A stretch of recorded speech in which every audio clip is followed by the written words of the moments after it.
Hello, everybody, and welcome to episode 155, Crunch Time with the N326 Duo. I'm your host, Sam Goutsey, and with me today, as always, is Tanner Dislin. Tanner, it's been a minute since we dropped an episode. A lot has gone on in the football world, but how are you doing tonight? I am, you know what? I've been better. I'm not looking forward to a Chiefs-Eagles Super Bowl. I am not going to lie to you. I don't like either team. I want them both to lose. And as has been posted all over social media for the past couple of days now, I want Bane to come out and blow up the stadium like he did in The Dark Knight Rises. But of course, the NFL season's coming to an end. We had an insane week of college basketball. Sam, a lot of good games to talk about, namely kind of all in the Big 12. But yeah, I'm excited to get into it. Yeah. A little shorter episode, as you all know, if you've been longtime listeners. It's getting to the point of the season where it's a little hard to do week by week. We might be switching it up here in the next couple of weeks, so stay tuned for that. But we're going to talk mainly some college football and NFL, and talk about some college basketball as well. But Tanner, we guys kick it off as we always do. Who is your winner of the episode? Yeah, Sam, we're going to start off on the hardwood. Like I said, an awesome week in college basketball. And Sam, halfway through the game and even late into the game, this guy looked like he would have been a candidate for loser. He was having a really tough game.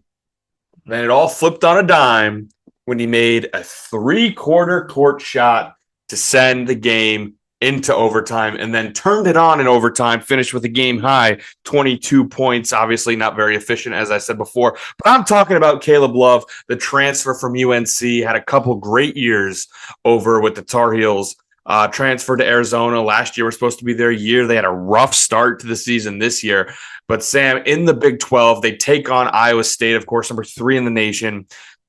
Iowa State up 3. They made a free throw with only a couple seconds left to put him up 3, and he hits a three-quarter court shot to send it to overtime. Absolutely electric. The place goes crazy, and then turns it on. Yeah, turns it on in overtime. Like I said, finished with 22. Was the game high scorer and had them clutch the biggest shot in an awesome Big 12 matchup. Iowa State with their 3rd loss of the year now. But it was awesome. So shout out Caleb Love for making that shot. That was pretty incredible. Yeah, that was insane. He's one of those guys that can be the worst basketball player one moment, and then the next moment he's all it takes. He's the best college basketball player you've ever seen.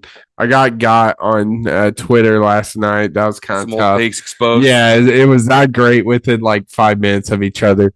But Tanner, he played phenomenal. Now, in regards to the ending of that game, are you a foul up 3 kind of guy? Absolutely. As a spectator, it sucks because you want to see the game tying at 10th, but you absolutely foul up 3. The minute you see that first dribble, you go in and foul. Obviously, the danger there, you don't want to foul while he's shooting. Yeah, but I'm absolutely a foul up 3 guy. Yeah, I think you kind of nailed it on the head. You don't want to see it as a spectator, but at the same time, it's just a smart move. And TJ Altenberger, I'm sure, is regretting that decision. Oh my God, he was stunned. Yeah. But yeah, great game. Arizona, one of the hottest teams in the country right now. Kind of have picked it up these past couple of weeks. Yeah, but it started 4-5. Yeah, I mean, everyone was like, "Damn, they're sucking" to start out their Big 12 debut, and they've quite turned it around, looking good. Yeah, there we go. But for my winner, I'm gonna go to the high school hardwood. Tanner, did you hear about these California brothers? Oh God, So the next Ball brothers, Dylan and Nicholas Khatchikian. Oh, nailed that. So their team won 119-25. That's wow. Not bad. But that's not even the most impressive part. Dylan finished with the final stat line of 0 points, 35 assists, and 13 steals. And then his brother's a straight shooter. 102 points, Get 0 assists on 48 for 60 shooting. So combined, they had 103 points and 35 rebounds. Or 35 assists. 35 assists. 103 points. 102. 102 Dylan didn't score. He had 0 points, 35 assists. 102 points, 35 assists. And each of them had a stat where they had 0. Yeah. Oh my goodness. Yeah, so shout out to Khatchikian twins, man. Straight hoopers. So shout out to them. But Tanner, That's one of the stupidest things I've ever seen. 0 points is insane. 35. I think that's now, is that more insane than the 102 points? Because we've seen dudes just like LaMelo, obviously in high school had 92. I mean, supposedly Wilt had 100. But like you rarely see that high That's of interesting assists. because, like, thinking of like obviously at the highest level, what is the highest? I mean, Wilt, the 100-point, whatever. The next highest is Kobe, 81. Kobe 81. And then, but didn't someone have 30 assists in a game once? Probably Rondo. I think, dude. Quick side tangent. I think the record holder for most assists in a basketball game is someone we've never heard of before. I think it's some random dude who one day had 30 assists. I swear to God. This is excellent podcasting. Yeah, dude. It's okay. There's not much going on. There is not much going on. Yeah. Oh, yeah. Okay. Yeah. 30 assists is a record in an NBA game by the legendary Scott Skiles. Of course. Scott Skiles. What team did he play for? Take a guess. Raptors. We were looking for the Orlando Magic. Ah, shit. The Orlando Is Magic. he an NBA coach? Scott Skiles? Did he coach for the... I want to say he coached for Let's the see. Rockets. Oh, I clicked on a YouTube video by accident. Dude, it's okay. We are struggling out here. Dude, all right, Scott Skiles. He was the head coach of... What team did you say? The Rockets. He was head coach of the Magic in 15 and 16. Oh. The Bucks from 08 to 13. And the Bulls from 03 to 07. I tried. So, and the Suns from 92 to 02. Oh, hell yeah. Huge. Yeah. So he got... Well, you probably know him from when he coached Hawaii Thessaloniki in 1997. Of course. Yeah. Big Euro guy. Yeah. But yeah, dude, those stat lines are freaking insane. Yeah. So I guess, I mean, 102 over. Low key, I think the most impressive part was 0 points. Yeah. I mean, 0 points and 0 assists. I mean, straight passer, straight shooter. I mean, don't even deviate I from got respected though. Shout out to the that was beating them, dude. He was just beating them. I'm gonna let you hoop, but yeah, that was crazy. But that team that led up those stat lines could definitely be a loser of the episode. But Tanner, give me your official loser of the episode. Sam, let's stick on the hardwood. We're gonna go over to the ACC this time because I'm gonna go with Khaman Malauch. Nailed it. I think I nailed that. He is. He's on Duke. He is a South Sudanese basketball player for Duke. He had a pretty awesome moment where they're in the half court, and next thing you know, he leaned over and vomited everywhere, all over the court. Shout out. Of course, they had to stop the game. There's a funny clip because the guy who's playing defense on him was like standing near him, like his eye on the ball. He didn't see what was going on, and then he hears like liquid splattering and looks down, and he's standing in vomit, and he's like trying to dance around it, and he was kind of by the baseline, so it's like the camera people and media people are like squirming out of the way. It was crazy. I don't think I've ever seen that before on a basketball court. Literally on the wood, just leaning over and throwing up. And I think because I think the game was at Duke. Yeah, it was. I think Durham has run out of paper, or run out of those Gatorade towels. Did you see that picture? Every single one seemingly in the stadium was on this little patch on the floor. It was absolutely hilarious. Yeah. I mean, like 20 towels trying to clean up this guy's vomit.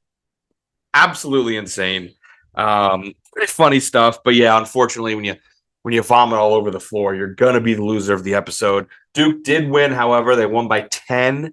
They are very good. Duke is very Yeah, they're good. studs. The ACC sucks, but Duke's very They good. are so good, dude. Duke is very good. It's impressive what they've done. Unfortunately, there's just a better team out there, and the Auburn Tigers just absolutely dominate everybody in every which way without Janai Broom. Yeah. But yeah, I mean, that's very unfortunate. But yeah, real quick, I know last time we talked about Auburn, when we talk about the Janai Broom injury and their difficult schedule coming up. Since they played South Carolina, which is where he injured it, they let's see. Yes, so they beat Mississippi State by 22. They beat Georgia on the road. They beat Tennessee at home. Then they beat Missouri at home by 16.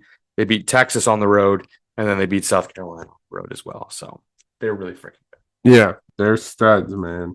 But for my winners, I just kind of want to give some updates on past losers. I've talked about Doug Gottlieb. Oh boy, yeah. He's, believe it or not, still struggling. They have dropped 17 in a row. They have a conference win. So that streak is still going on. They are 0-11 in conference. Damn. Julian Newman, talked about him a couple weeks ago. His updated stats are he's now shooting 2 for 24 from the field, 1 for 18 from 3. And his team is 0-16. So, but for my loser, man, we talked about a lot of college basketball. I'm going to stick in that realm. One of the biggest collapse of the college basketball season so far is none other than the Kansas Jayhawks. Yeah. They were up by 6 with 70 seconds left in regulation. Houston ended up coming back, sending it to overtime. And then in the overtime, Kansas led by 6 with 10 seconds left. Houston sent it to double OT, ended up picking up the win there. So just some absolute collapses by the Kansas Jayhawks. I mean, they're kind of having a tough up and down season. Everyone thought they were going to be one of the better ones. They bring back the 8-year senior in Hunter Dickinson. DeJuan Harris has been there for what seems to be ages. But that was one of the worst collapses I've seen in a long time. Yeah. I mean, up 6 at the line, shooting 2 to make it a 3-possession game with 18 seconds left, and you lost the game. Yikes. As bad as it gets. Yeah. As bad as it gets. Of course, missed both free throws, came down, made a 3, and got the turnover on the ensuing inbound, made another 3, and it literally just happened like that, and we were going into a second overtime. Bad as it gets, Bill Self probably lost a lot of sleep over that one because that's bad. Yeah, very bad. As bad as it gets. For the preseason number 1, I think, for the second year in a row. And second year in a row, a little bit disappointing, at least halfway through the year. Yeah, absolutely. But you ready to wrap up the college football season, Ken? Yeah. Yeah. College football championship occurred on our break, what seems to be months ago. But Ohio State is crowned champion 34-23 over Notre Dame, which means we have a pick'em champion. Eric is crowned our pick'em champion. So Eric and the Ohio State Buckeyes celebrate big wins. They're one and the same. But give me your thoughts on this game, man. Undoubtedly, Ohio State was the best team in the nation. I mean, you know, outside of just that one absolutely head scratching loss to Michigan, you look at the final standings, they beat like 6 of the top 7 seeds or something. Like that, they don't make resumes like that. Obviously, when you're in a 12-team playoff, there are going to be more opportunities to beat ranked teams, and they did that and beat the crap out of them. It seemed like all the time. Yeah, but they just I don't know what else to say. They controlled the hell out of this game. The opening drive for Notre Dame, they looked at Riley Leonard and said, "You're going to run this ball, and you're going to run it again, and you're going to run it again," and it worked. That first drive, believe it or not, Ohio State caught on that defense, which everyone talks about. Jeremiah Smith and Emeka Egbuka and Trevion Henderson and all these weapons they have on offense, which was high flying. But that defense, man, was so damn good throughout the entirety of the year. And they adapted, and the Notre Dame just didn't have enough on offense. They tried to make it interesting at the end, which was, a valiant effort. I mean, Notre Dame had a great season, but it just never really felt like they had a chance. Ohio State was the best team, and they had control of this game the entire time. And it's just how it went. Yeah. Ohio State got off to hot start to end the half. It was 21-7, if I remember correctly. 7-0 first quarter. I think you nailed it on the head. I don't want to harp on it any longer. Ohio State was clearly the best team all year, and it was just another case of that this game. Yeah. So final. I'm looking at the AP rankings, which I'm not looking at the college football, but the playoff rankings. But still, number 1, Ohio State, obviously. Number 2, Notre Dame, beat them. Number 3, Oregon, beat them. Number 4, Texas, beat them. Number 5, Penn State, beat them. Number 6, Georgia, did not beat them. Number 7, Arizona State, did not beat them. 8, Boise State, did not beat them. 9, Tennessee, beat them. 10, Indiana, beat them. That's 8 of the top 10. Very bad. They beat. Or 7 of the top 10, excuse me. 7 of the top 10 they beat. Not bad. It's pretty good. It's pretty good. That's pretty good. And it's just, I think we may have talked about it last time. It just begs the question, this year, unequivocally, we can say Ohio State was the best team and the best team won. That's generally a good thing. But the 2 teams in the final had the 2 worst losses of college football season. In a regular 4-team year, those losses would have been punished, probably left out of the playoff. Yeah. So is it a good thing that we're forgiving those losses, letting more teams in, and you have like Ohio State, who's clearly the best team, beat the hell out of everyone, or should we punish them for those losses? And it's like, I don't know how to feel about it, because I see both ways. I've seen arguments for both ways. It's definitely a gray area for sure. My thought is that Ohio State was clearly the best team. Like, they should have the opportunity to win, and they were punished for it. I mean, they had the 8th seed. They had to go to Oregon. They had to play Tennessee in the first round. Like, everyone's like, "Oh my God, this is going to be the best game." Like, Tennessee was the tough opponent in the first round. Oregon, they just beat the shit out of everybody. So it's hard for me to say. But obviously we've talked about it at length. The format needs to change for sure. But all in all, I mean, how can you say? I think overall it was a success, with the asterisks that they're going to make improvements. Successful first year. Absolutely. Not perfect. Yep. It's better than 4 for sure. Yeah. I think that's the thing, is that there's always going to be people upset for the 12. People who saying the 4 was better, insane. There were always people upset with the 4. People who said the BCS was better, insane. Yeah. But that's a wrap on college football. Ohio State is your champion up and down season, especially for our Hawkeyes. Up and down situations with the college football playoffs, formatting, all that. But overall, college football, one of the great sports of all. Yeah, it's a great season. I mean, like you said, it was fun to watch. You had a couple insane weekends in there. That one weekend where Bama lost to Vandy and Tennessee lost to Arkansas in the same week. Yeah, craziness ensued. College football is the best. I feel like I was thinking, what can we do to put a wrap on the college football season? I feel like there haven't even really been any head coaching moves at all. No. Like last year, we had the Saban retirement, and DeBeer moved, and then Washington had to make a change, and all these teams had to make changes. It's like everyone's staying put this year for the most part. Yeah, Freeman. Was that last year?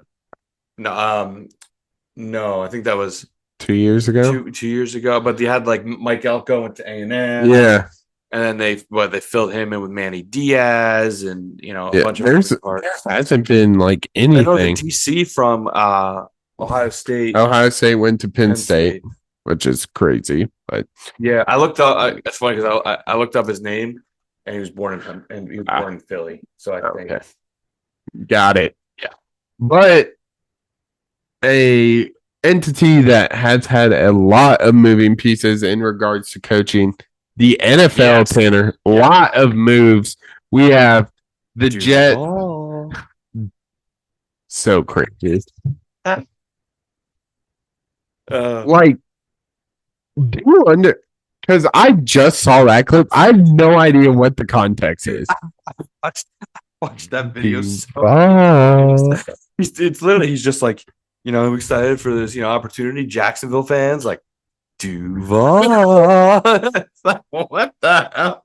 Of course, that interesting name to bring up because he was talked about on this podcast. Top goals last week. They tried last episode. Tried to keep Liam Cohen.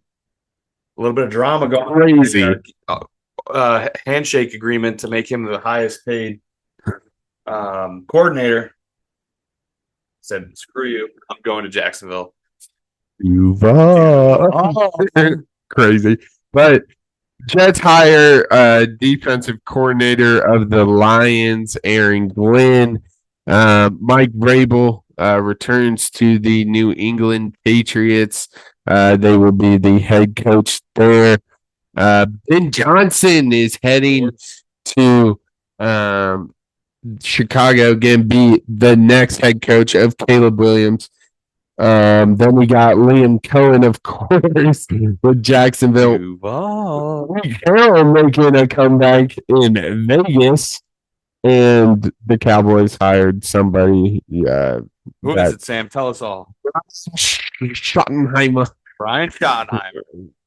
But a lot of hires, a lot of moving pieces. But Tanner, which one pops out at you? For me, I'm looking at this Chicago Bears. Yeah, it's got to be Ben Johnson. And it's clear that, like, Caleb Williams, whatever you want to say, like him, don't like him, he had a promising rookie year with absolutely abysmal head coaching, absolutely abysmal play calling.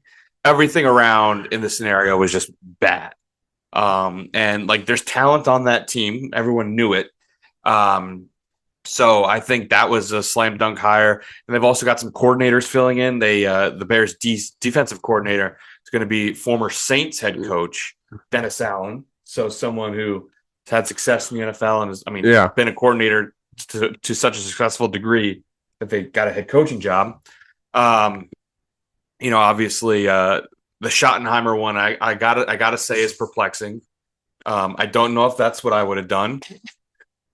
It literally seems like Jerry Jones was like, didn't want to be bothered with a head coaching search. Yeah. And he just like thought that because he was the Dallas Cowboys, he could get whoever he wanted. Turns out he couldn't get whoever he wanted.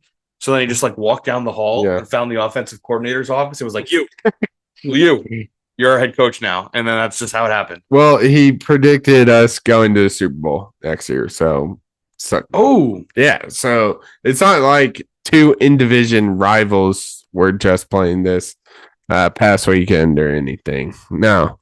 But so supposedly who we interviewed was the guy who we ended up hiring. We tried to bring back Kellen Moore. I I would really like that. Robert Salah, former Jets, but he got hired as the 49ers DC. And Right. Leslie Frazier of the Seahawks, assistant head coach. Former head coach of the Vikings, Leslie Frazier. There Fun you fact go. of the day. There you go. So, Bills. But you know what? The most important thing that stands out to me, Sam, you did not say Brian Flores. He is back. huge. I'm shocked by that. So am I. But stability is key. And I think, obviously we know how good of a defensive coach he is. Just stability is key. I think he likes it in Minnesota. And I think they love having him. So just being able to have his talent evaluation more so than anything, just his ability to identify players he wants and have that stability is huge for sure. Other coordinators off the top of my head, Sam, it looks like you're going to hire Matt Eberflus. Yeah. Look, that's the one thing about Chicago, man, is their defense was always good. Yeah. Clock management was horrible. Their defense was always good. Eberflus was the DC of the Colts before that. Like, he can coach a defense for sure. I wouldn't hate that. And Eberflus was a name I had in mind about a potential Vikings DC if Flores were to take a job elsewhere. Yeah. But the only other thing I think to talk about in this cycle, Sam, is the fact that Dan Campbell needs to hire 2 more coordinators. Dude. That's brutal. That is brutal. Tough couple of weeks for Lions fans. It seems like, both of them came back thinking this was the year to go for it. Obviously, lost to the Commanders. And, then everyone just kind of jumped ship. Yeah. So it's going to be interesting to see what he does. This could be old takes exposed. Pardon me, is looking very much forward to having that moron without his 2 good coordinators leading the team, and he tries to handle all that himself, and they implode. But that's just me, and it's unfortunate that. It is fortunate for me, but unfortunate for Lions fans that everything just kind of fell apart in a week's time. Yeah. So they have hired a new OC. The Lions have. They hired Denver Broncos pass game coordinator John Morton. Okay. Ben Johnson to John Morton is a name downgrade. Can't say the name John Morton. So he was part of Campbell's Lions staff in 2022 as a senior offensive assistant. So it seems he was also. So it seems him and Campbell have worked together a lot. He was an assistant with the Saints on paid staff as a wide receiver coach. Campbell was the tight ends coach and assistant head coach. So it seems they have a history of working together. So we'll see how that goes. The Saints head coaching position is still up for grabs. Cliff Kingsbury just opted to stay with the Commanders, not even giving no one wants to go there. Giving the option. Belichick's son's out as Patriots assistant, just reading some of the big NFL headlines, but who's your prediction right now? Who's the next Saints head coach? Yeah, I have no idea. I got my prediction. Who's that? Mike McCarthy. Yeah. Saints head coach. Yeah, I don't hate that. Bad boy McCarthy eating some good gumbo. Dude, hard to beat. Name a better duo. Hard to beat that. But yeah, that's kind of where things sit as of the head coaching, offensive coordinator. Talked about that a little bit, but let's dive into these games. Tanner, the NFC Championship kicked us off, and boy, it was ugly. It was ugly. 55 for the Eagles, 23 for the Commanders. Tanner, turnovers. It seems as the name of the game in these big time games, and the Commanders gave up a total of 3 fumbles, 1 pick, and the Eagles just look so dominant. Yeah, fumbles, and because I think that pick was, you know, a late in the game type thing. But looking at this, I mean, the key point in this game, Sam, the Eagles, they got off to the hot start with that Barkley run. They were up 14-6. And the Commanders got to stop. The Commanders got the ball back, scored a touchdown, 14-12. Then Dan Quinn chased some points. I probably wouldn't have, but still not in the world when you didn't get that 2-point conversion. Then they kick back to the Eagles in a 2-point game. Eagles score a touchdown, fine, whatever. You're still in it. Ensuing kickoff, fumbled. Yeah. So the offense was going for a 2-point conversion to tie, and the next time they got the ball back, the Eagles had scored 2 touchdowns, and it was a 16-point game. Yeah. That was when the game was over. Absolutely. Right then and there. Yeah. This Eagles team is insane. Jalen Hurts played probably one of the better games we've seen from him in a long time in regards to the passing game. 20 for 28, 246 yards, 1 touchdown. But I mean, how can you not talk about this Eagles team and the domination they had without this running game? Talking about this running game, of course, led by the best running back in the NFL, Saquon Barkley, 15 carries, 118 yards, 3 touchdowns. Talked about that 60-yard run to kick it off. But 36 carries, 229 yards, 7 touchdowns for the Eagles. They say it's become a passing league, but damn, the Eagles running game is impossible to stop. Yeah, it's hard to stop. But the thing about the Eagles too is that, like, specifically in this game, it didn't matter. They could have done it through the air. Oh my god! Yeah, 246 yards passing. I mean, Marshawn Lattimore getting cooked. Dude, that was all awesome. Game long. Getting into fights again. Might not just be Mike Evans. I guess it's just insert number 1 wide receiver here. Yeah. He'll get in a fight with them. It's this Eagles team looks scary. This version of this team is very scary. Forcing turnovers. Obviously, we talked about the fumbles. Offense didn't matter. Through the air, on the ground. Saquon Barkley, just stop it. Stop it, dude. Stop it. Stop haunting me. Get out of my life. I don't want to hear your name anymore. Stop it. But like, so good. He's so good. So good. And we would be remiss if we didn't talk about their offensive line. Obviously, some injuries going around, and I believe it was Lane Johnson or Landon Dickerson. I get those two mixed up. One of them started at center because Cam Jurgens was hurt. Then he got hurt, and then they kind of switched around. Cam Jurgens played with a bad back, played incredible. Landon Dickerson. I think it was Landon Dickerson. Yeah, I think you're right. He was battling a foot. He played. It was Landon Dickerson. But he filled in at center for the first half of the game. Absolute dogs. All throughout that offensive line. Like, these Barkley runs, he's amazing. He's the best running back in the league. And the burst he has to hit these holes is, like, unmatched. But, like, you watch some of these runs and you're like, dude, he's 15 yards downfield and he's not touched. Mm-hmm. Like, yeah. I mean, you look at, like, someone like DeAndre Swift. Look at his numbers last year for the Eagles. And then exactly. They're like night and day how good that offensive line is. But Barkley just takes it to a whole other level. Yeah. I just feel so bad for Giants fans because, oh my god, it's one of those things, man. Like, you're watching your worst nightmare come true.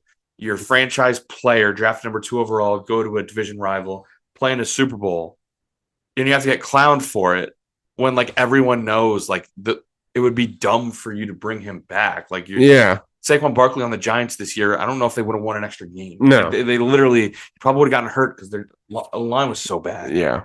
And, like, there was no way they should have re-signed him. They definitely should have handled the process better. Obviously, maybe throw in some franchise tag, trade earlier, whatever you can do to get value for him, because they butchered that. But there's no way you sign him when you're the Giants to a long-term deal as your running back when your roster is the way it looks. So unfortunate they have to get clowned for it. I do feel bad for Giants fans. It's the first time I've ever said that in my life.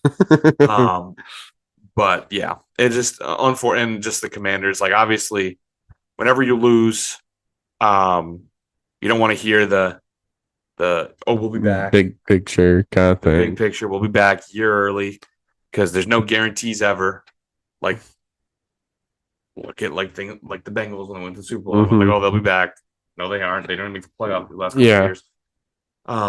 So you can't ever do that. Like it doesn't make you feel any better, but like truly it looks like that they have a true franchise guy who's going to be he's a stud in the NFC. He is a absolute stud. Obviously, this one has to hurt a little bit, but a year ago you won 4 games. Just incredible, quick turnaround. Yeah, it was something like I kind of liken it to how like the Mets were this season because like they were completely outclassed by the Dodgers. The Dodgers were so much better than the Mets. The Eagles were so much better than the Commanders. Oh yeah. Everyone, there was a lot of young players on the Mets that were like, oh, they'll be back. They'll be back. When it's like, I don't want to hear that. Like, yeah, we were there right now. I want to win right now. But truly, I believe when you have a young quarterback that's as good as Jaden Daniels, the Commanders are set up way better than most teams and better than many teams ever will. And correct me if I'm just not seeing, but this man looks like he is the most calm, cool, and collected quarterback I've ever seen play. I think I'd say number 1 in the NFL, number 2 behind Cam Ward, who looks like he doesn't even want to be there. True. That's true. He's also playing college ball, but yeah, that's true. So no, I totally agree. Like the amount of fourth downs, like that first drive, they had 3 third down conversions, 3 fourth down conversions, cool, calm, collected. No moment is too big for him. He looks like an absolute stud, and I hope that their new owner and their new GM continue to push in the chips and realize that the time is now when you have a quarterback like that. Yeah, absolutely. It's gonna be really fun seeing where this Commanders team goes. Have some older guys on the team, seeing if they can kind of bring in some younger talent. Yeah, the defense was old. Yeah. So we'll see how that goes. But Tanner, let's move on to the AFC Championship. The bad man wins again. Everything sucks. The Chiefs defeat the Bills once again, 32-29. And of course, as it has always been this season, the refs, Tanner. Not great. Yeah, talking about the refs and levels of fixed games for the Chiefs, I honestly don't like within that scale. I don't think this one was that bad. The first down is the one that stands out. Yeah. The completion, I actually didn't hate that call. Like the ball hit the ground, but like it didn't look like it moved to me. It looked like they were fighting over it. I don't know if I thought the defender never really had possession, and I thought by the time they got possession, it hit the ground, like it didn't move. Like I personally didn't mind the catch call, but the first down, that was horrible. I for sure thought he got it. But Patrick Mahomes was awesome. He was really good. He was really good. He's Thanos. He's inevitable. He's Oppenheimer. He's death. I've become death, destroyer of worlds. He just destroys everything in his path. He's a thief of joy. If you are a Bills fan, a Ravens fan, a Bengals fan, obviously the Bengals are a little weird because they beat them to go to the Super Bowl. But I mean, there are no words. 7 years, 7 years in the NFL, Sam. Guess how many of those 7 he played in the Super Bowl? 5. 5. In the two years he didn't play in the Super Bowl, he lost in the AFC Championship. Yeah. Once to the Patriots, once to the Bengals. His worst season was an AFC Championship game loss. Damn. it's in. I just keep saying it's insane. I've said those two words a million times just talking about this guy. There's no other words, and there's so much credit to go around. Obviously, Mahomes is that dude. Their ability to draft, specifically on the defensive, because they don't have any money to spend on the defensive side of the ball, especially after they paid Chris Jones. So they paid their stud D linemen, corners, linebackers. They don't have any money to spend. That's all through the draft. It's crazy. Trent McDuffie, stud. George Karlaftis, stud. And they just get them all through the draft. And it's crazy, as obviously the main thing around the Chiefs is their offense, but I think it is important to highlight this defense. This year, their defense was the better. The fact they can retain Spagnuolo year after year. He's by far the best coordinator in the NFL. I think if they win, this will be a 6th ring. But again, why would you leave? Obviously, bigger pay as head coach. He's been a head coach. Yeah. It wasn't good. Yeah. He was the head coach of the St. Louis Rams for a while. Yeah. Didn't work. Before that, he was the DC for the Giants, both teams that beat Brady. So he's got 2 rings for the Giants. And then, if he wins, this will be his 4th with the Chiefs. So it'll be a 6th ring. Stupid. Spags deserves to be in the defensive coordinator Hall of Fame. 100% Hall of Fame as a DC. We will throw out those years as the head coach.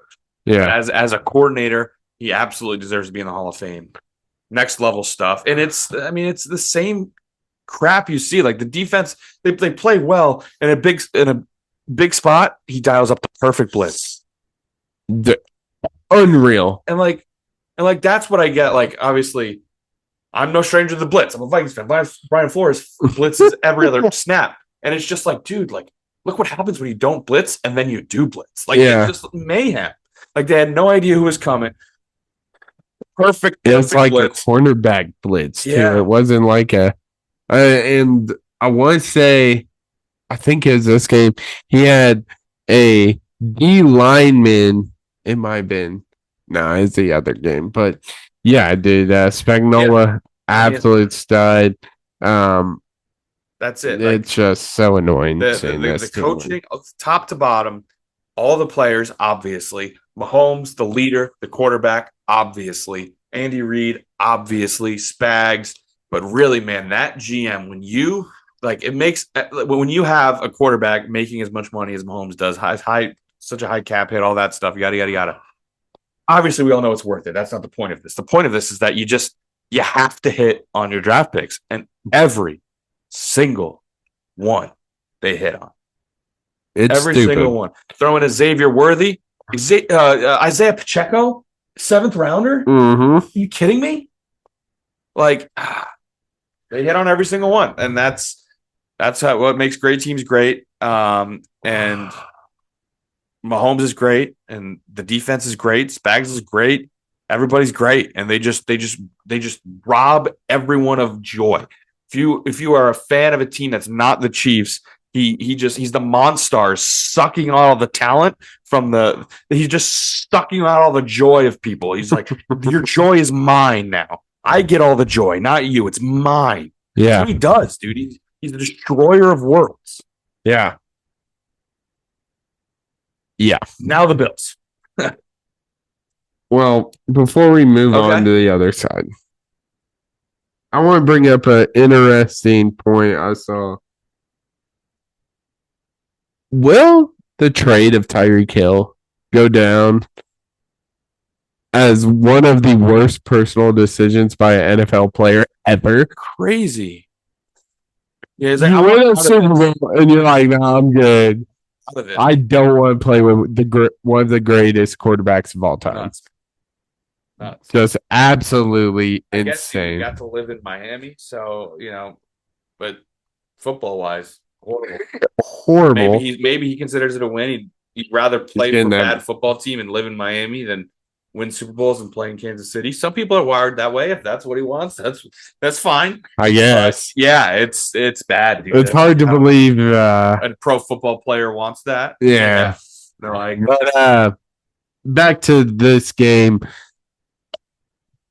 Where do you go if you're the Bills? You have, it seems, as crazy as this might sound, it seems they're kind of wasting Josh Allen's prime years. And it's all because of who they like. Isn't it insane to think maybe it is time to move Sean McDermott, no doubt, one of the best NFL coaches right now.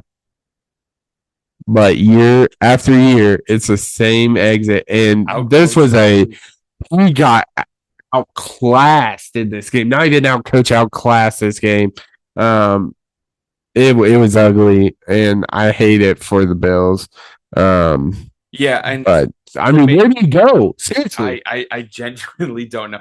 You always just maybe you turn and look at the defense. Obviously, I don't think their defense is great, but like at least in years past, their defense has always been so injured. Like Matt Milano, when he got hurt. All these guys getting hurt. It's like this year they were relatively healthy. They just weren't all that good. Yeah. Maybe you try and just keep working on the defense. But like it's just devastating. Like I truly feel for Buffalo fans. They are Buffalo and Minnesota fans. I mean, one and the same. You are me. I am you. Your AFC Vikings were NFC Bills. Like my thoughts and prayers are with you through this trying time. Lord knows we've both been there more times than we can count. But I don't know. I genuinely don't know. Like, your roster was better. Like their roster is better than the Chiefs roster. They should have won this football game. Yeah. And when you look at the actual game, Sam, I think if the Bills knew what to do in short yardage situations, oh my God, yeah, they win this game. And you got to circle back to head coaching and just being out coached at that point, right? Yeah. And I don't know what film they're watching on the tush push. Dude, abysmal. Look, I'm going to say it. I am, and I have been on team ban the tush push. When the Bills do that, feels like I'm on the wrong side of history. Yeah. That take. And it's like, they weren't even like pushing him. Like they'd try to go to the left every time. How many, like, as someone who had Josh Allen anytime touchdown in the game, they had about 4 sneaks at the goal line that all got stuffed. Obviously, the 4th down that we think he got it, but like it was still a poorly executed sneak. Yeah. The one sneak that he got it, he fumbled because he did the goal line play. He jumped over and dropped the ball. Like it was a disaster class on how to handle short yardage situation. And like you said, is that a coaching thing? Do you need to just get bigger and tougher in the trenches? Maybe that's where you go. You look to the line of scrimmage to see if you can get bigger and tougher that way. But man, this is one of those few losses where you're truly just as like a fan of the sport and of the team, you're just like, what do we do? Like, how do we beat this? Like, what do we do to beat this guy? Can't beat the rig. Can't beat the rig. Yeah, dude. And I just want Josh Allen to win. Yeah, like no one wanted this. Like Eagles, Chiefs, by far. That's disgusting. Every single like tweet was like, "Go Commanders, go Bills, go Commanders, go Bills," and like I saw all the tweets. Like you have all the maps that are like who America's rooting for. Small circle above in the Midwest is red. Small circle in the Northeast is green, and everyone else is like gray. And it's like wants to watch the commercials, so wants the stadium to blow up. Any of that stuff. You got people like, oh damn, really 0-2 in hate watches today, and all of America was, man. It was tough. It was tough. It was brutal, but here we are. Here we are. Eagles, Chiefs once again, and I truly did not envision a world where I was going to have to do this, but here we are. That's disgusting. Let's go, Chiefs. That's so and gross. The home of the That's so gross. But the other side's just as gross. I just hope. I don't even know because I'm not looking forward to the halftime show. I I don't think Kendrick Lamar is going to be that good. I'm not really a halftime show guy in general. Yeah. So All the commercials are spoiled now because of social media. Shout out Bud Light though. There, did you see the one with Post Malone and Shane Gillis? It's hilarious. So you got me a Post Malone and Shane Gillis. Shout out there. But dude, it sucks, man. No, it's bad. It's definitely and now not what I imagined. Yeah, now definitely not what I imagined. I thought it was gonna be Bills, Lions is what I was kind of hoping for. Obviously, didn't happen, but now with the Chiefs and Eagles, the second time they're playing the Super Bowl in 3 years. The Chiefs obviously have been there 3 years in a row now, looking for the three-peat. There's not much parity in football right now. It's a time that we institute a salary cap. Oh, they already have one. Yeah. Oh, shoot. Okay. Damn. Okay. So the salary cap doesn't automatically mean parity everywhere in the sport. Yeah. So all of you baseball haters out there, suck it. Because football has it worse than anybody, and they have one of the stricter salary caps in sports. Yeah. I'm just happy March Madness is right around the corner. That's it. And then, it's officially Saturdays are now for college basketball. Yeah. Like it was kind of, you kind of lean further and further there. Bro. No, bro. What? It's been college basketball, bro. Okay. Yeah, I was going to say. It's been college basketball. Like the past few weekends, they've had a pretty stacked slate, but now officially. Officially, it's full blown college basketball for sure. On Saturday, game day on the court. You know how they do half court shot for tuition forgiveness or something. Yeah, something like that. Yeah. But any last thoughts on this Bills game? It sucks. I feel for you, Bills fans. I just can't say it enough how much of a just a pure villain Mahomes is. Just a villain. He plays the part well. He does. He plays the part damn well. But that's going to wrap it up for episode 155. A little bit of a shorter episode, not much going on. Talked some college basketball, high school basketball, talked about the national championship, and then of course wrapped it up with some NFL conference championship. Yeah, and before we go, we got some big congratulations in order to my co-host Sam Gotzi. Gang. On getting married a couple weekends ago. Yep. Got to bring it up on the pod. Got our boy hitched. That was why we did not have an episode last week. He decided, I want to go to the Bahamas. Fair enough. But yeah, so shout out. Well, appreciate. Shout out our boy Sam. Yeah. Big weekend. Big weekend. Big couple of weeks for the boys over here. Yes, sir. But that's officially going to wrap it up for episode 155. You can follow us on TikTok. Bless up. It is still around. Shout out. And then X, Instagram at crunchtime_pod. We're also on YouTube, Crunchtime with the N3260. Make sure to comment, like, and subscribe. We might have some big changes coming up, so stay tuned for that. But the clock has run out on this one, and we'll see you on the next one on Crunch Time. See ya.